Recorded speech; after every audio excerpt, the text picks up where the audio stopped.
देश में कोरोना से दहशत का माहौल बन गया है और कारण है कोरोना का नया वेरिएंट ओमिक्रॉन। अभी तक दुनिया के लगभग 30 देशों में पहुंच चुके कोरोना वायरस के इस नए वेरिएंट ने भारत में भी अब दस्तक दे दी है, जिसके बाद केंद्र सरकार, राज्य सरकार, स्वास्थ्य मंत्रालय सभी सतर्क हो गए हैं। इस वेरिएंट को लेकर वैज्ञानिक भी काफी चिंतित हैं। दरअसल अब तक जितने वेरिएंट आए हैं उनमें से ओमिक्रॉन सबसे ज्यादा तेजी से फैलता है और कोरोना से उबर चुके लोगों को दोबारा भी चपेट में ले सकता है। इस वेरिएंट पर वैक्सीन का कितना असर होगा, अब तक इसकी जांच जारी है। ये वेरिएंट कितना गंभीर हो सकता है, इसका भी कोई पुख्ता जानकारी अभी तक सामने नहीं आई है। इसके तेजी से फैलने की वजह से दुनिया में कोहराम मच गया है, क्योंकि आशंका ये है कि अगर एक बार ये फैलना शुरू हुआ तो किसी भी देश की स्वास्थ्य सुविधा चरमरा सकती है और इन्हीं सब बातों के कारण वैज्ञानिक काफी चिंतित हैं।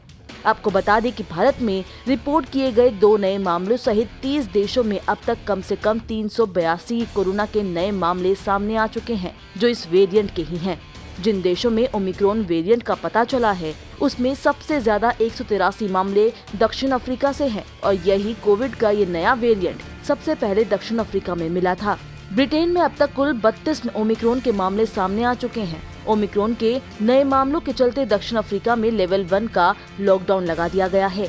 देश में बेड फुल होने की स्थिति है, जिस वजह से सरकार की तरफ से ये कदम उठाया गया। वहीं भारत की बात करें तो कोरोना के खतरनाक ओमिक्रॉन वेरिएंट ने यहां दस्तक दे दी है। कर्नाटक में 2 लोगों में नए वेरिएंट मिले हैं। राज्य के स्वास्थ्य मंत्री डॉक्टर के सुधाकर ने कहा है कि संक्रमितों में एक की उम्र 66 साल है और दक्षिण अफ्रीकी नागरिक है, वहीं दूसरा 46 साल के डॉक्टर है।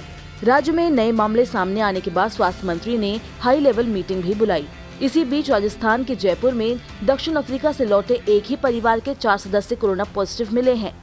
देश में कोरोना वायरस की बात करें तो पिछले 24 घंटे में 9,216 नए केस सामने आए हैं। रिकवरी रेट की बात करें तो ये 98.35% है। पिछले 24 घंटे में 8,612 लोग ठीक हुए हैं। अब तक कुल 3,40,45,666 लोग ठीक हो चुके हैं।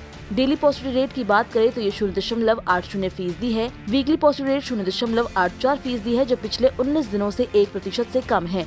देश में एक्टिव केस का आंकड़ा बढ़ गया है। अब 99,976 एक्टिव केस हैं, जो कुल मामलों का 0.29% है।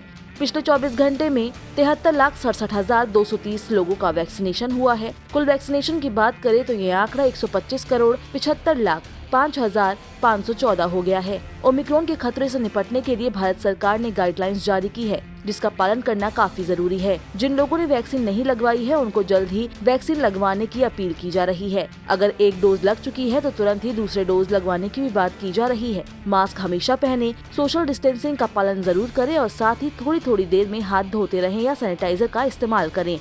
वहीं अमेरिका के राष्ट्रपति जो बाइडेन ने अमेरिकियों से अपनी बूस्टर डोज लगवाने और वैक्सीन की उपलब्धता के चलते ओमिक्रॉन वेरिएंट से निपटने का अपना प्लान बताया है। उन्होंने कहा कि कोविड टेस्ट की लागत को बीमा कंपनियों को कवर करने की जरूरत है। उन्होंने ये भी कहा कि नए वेरिएंट से निपटने के लिए वो टेस्टिंग को कड़ा कर रहे हैं।